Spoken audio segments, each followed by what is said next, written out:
नमस्कार, मैं विजयलक्ष्मी गुप्ता आप सभी बहनों का अपने चैनल पर स्वागत करती हूं और ये आशा करती हूं कि आप सभी स्वस्थ होंगी और मस्त होंगी। सभी बहनें, मेरी मुख्य सेविका बहनें जो भाभी होने वाली हैं, वो बहुत ज़्यादा परेशान हैं, निराश हैं और उसका बहुत बड़ा कारण ये है कि वो UP SSSC ICDS विभाग सब जगह गुहार लगा चुकी हैं, जनता दरबार में भी अपनी गुहार लगा चुकी हैं, बात कह चुकी हैं। लेकिन जो इस भर्ती के मार्ग में सबसे बड़ा रोड़ा है वो है स्टे, और स्टे हटेगा कैसे ये बहनों को पता नहीं है, इसीलिए वो विचलित हैं और परेशान हैं। देखिए, कोर्ट केस का निस्तारण कैसे होगा, इसी टॉपिक पे, इसी बिंदु पर हम आज चर्चा करेंगे और जो जानकारी मुझे है मैं वो आपको प्रोवाइड करने की पूरी कोशिश करूंगी। देखिए, कोर्ट केस का जो निस्तारण है वो तभी संभव है जो संबंधित पार्टियां हैं, UP SSSC और यूपी गवर्नमेंट और ICDS विभाग, जब तीनों लोग अपने अपने जवाब वहाँ पर दाखिल कर दें, उसके बाद जब आपका केस टेकअप हो, यानी सुनवाई आपकी लगे और उसमें वकील के द्वारा, जो संबंधित वकील हैं, सरकारी वकील और वादी प्रतिवादी पक्ष के वकील जब अपनी जिरह करें जज के समक्ष, तो ही माननीय जज महोदय इस पर कोई फैसला दे पाएंगे।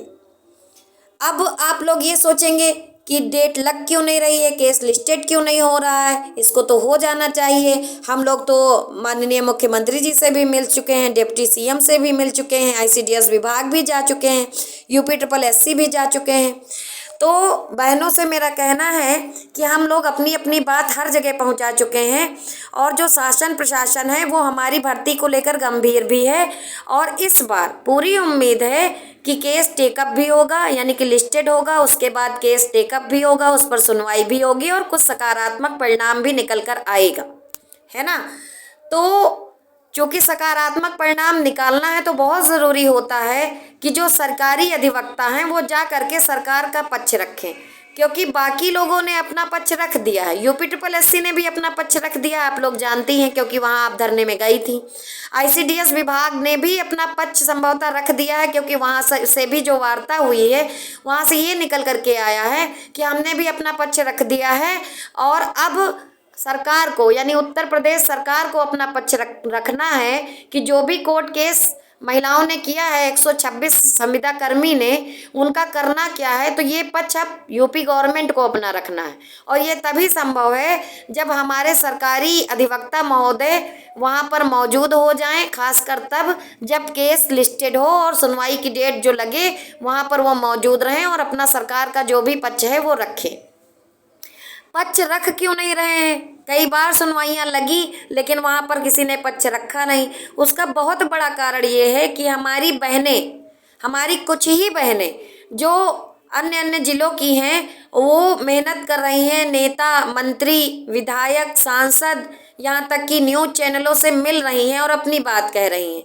मगर हम लोग चूँकि महिलाएं हैं, हम लोगों के पास इतने ज़्यादा लिंक नहीं है, हम लोग ज़्यादातर घरों में ही रहते हैं तो बाहर के बारे में ज़्यादा जानकारी नहीं है।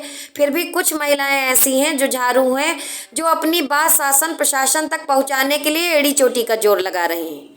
विभिन्न प्रकार के पत्र लिखे गए हैं, अलग अलग विभागों में लिखे गए हैं, माननीय मुख्यमंत्री जी को लिखे गए हैं और हमारी जो मंत्री हैं ICDS विभाग की, उनको भी पत्र लिखे गए हैं। UP SSSC को भी पत्र के माध्यम से अपनी बात पहुंचाने का प्रयास किया गया है, मेल किया गया है, ट्विटर किया गया है और आज भी जो विधायक हैं हमारे इलाके के, उनसे मिल करके, उनके लेटर पैड पे लिखवा करके हम लोग उनसे अपना आग्रह कर रहे हैं कि आप लोग जनप्रतिनिधि हैं, हमारी बात शासन तक पहुंचाएं ताकि शासन अपना पक्ष जल्द से जल्द कोर्ट में रखे।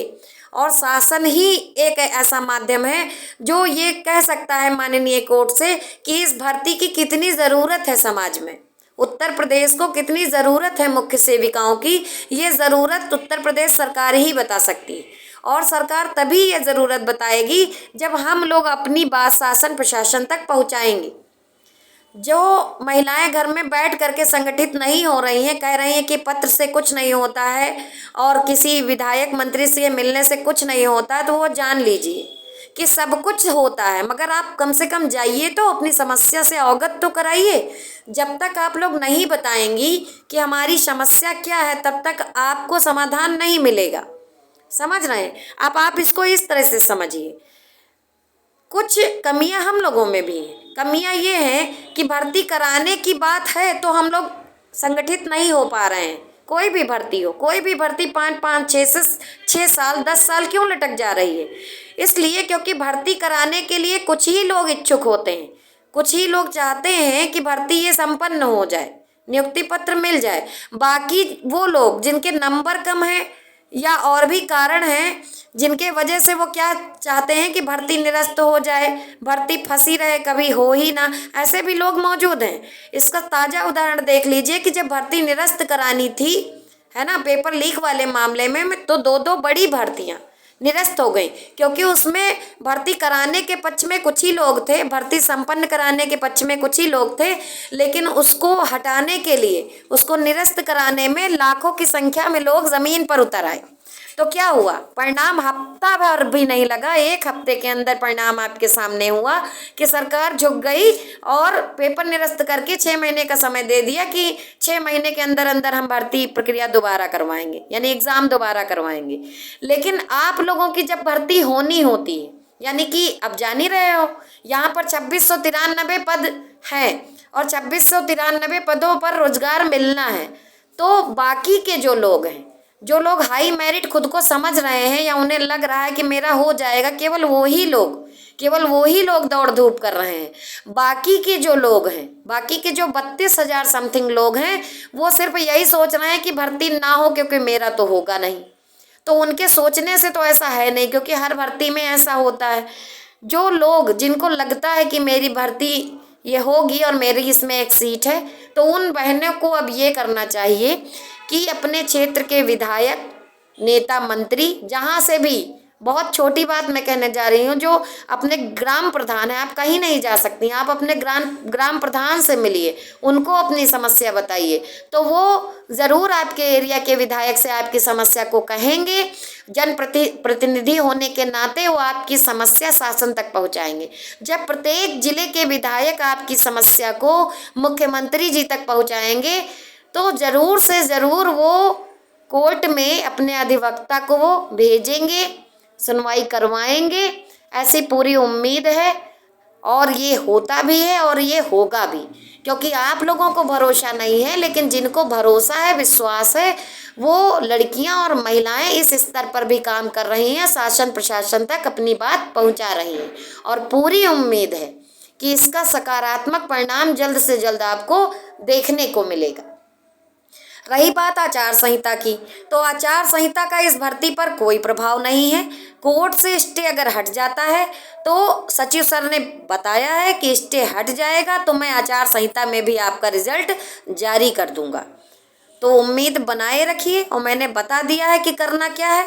ठीक है, करना आप ही लोगों को है, कोई व्यक्ति इस काम को नहीं कर पाएगा। इसीलिए सब लोग संगठित हो जाइए, मिलकर प्रयास करिए। मिलकर प्रयास करने में ये बोझ नहीं लगेगा, बिल्कुल हल्का हो जाएगा। आराम से सब लोग मिलकर के, संगठित होकर के अपने अपने क्षेत्रों के नेता, मंत्री, विधायकों से संपर्क करिए और अपनी बात शासन प्रशासन तक पहुंचाइए।